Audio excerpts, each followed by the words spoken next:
Това е жилищен комплекс от 207 апартамента. Обитателите му събират разделно в 3 станции хартия, метал, стъкло. Но те имат още и JK5100 професионален компостер. Органичните отпадъци се събират в хартиени торби. Торбите се слагат директно в машините за компостиране, така че няма мръсни кофи за връщане вкъщи. Целият процес е лесен за потребителите. Отвори капака, пусни торбата, затвори капака. След затварянето, точното количество въглеродна добавка под формата на дървени пелети се добавя автоматично. JK5100 е чист и лесен за ползване и бързо ще ви направи експерти в компостирането.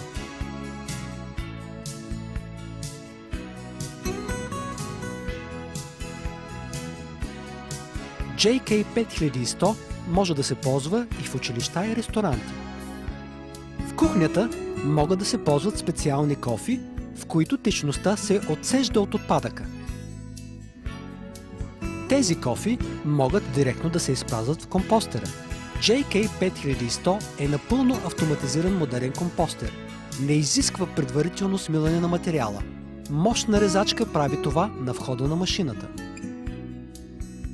Добавките на въглерод се слагат на ръка или от автоматичен дозатор, който пуска порция дървени пелети при всяко затваряне на капака.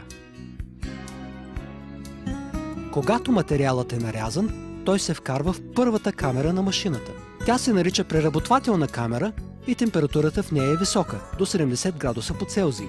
В нея материалът се смесва и се вентилира около 2 седмици. През този период често се добавя нов материал. Въртящият механизъм смесва органичните отпадъци и дървените пелети. Интервалът на ротация подлежи на адаптиране, така че да съответства на вида на компостираните отпадъци.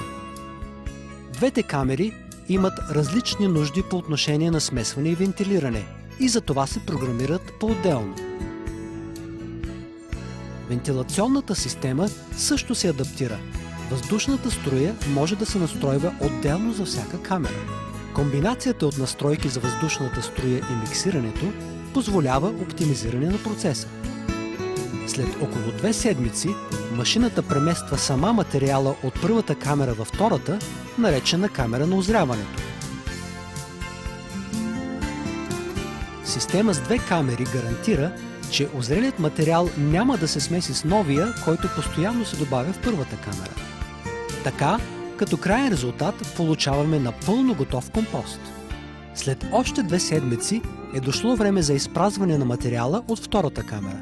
Шлюзът в края на машината прави това възможно. Само за 4 седмици хранителните отпадъци се превръщат в ценен компост, който може да се използва за зелени площи и за цветни лихи и като обогатител на почва в зеленчукови градини. Well, as you can see, all the things that we are using here goes back to the nature. Новото поколение Jora компостери се предлагат с оборудване за следене на температурата според хигиенните изисквания.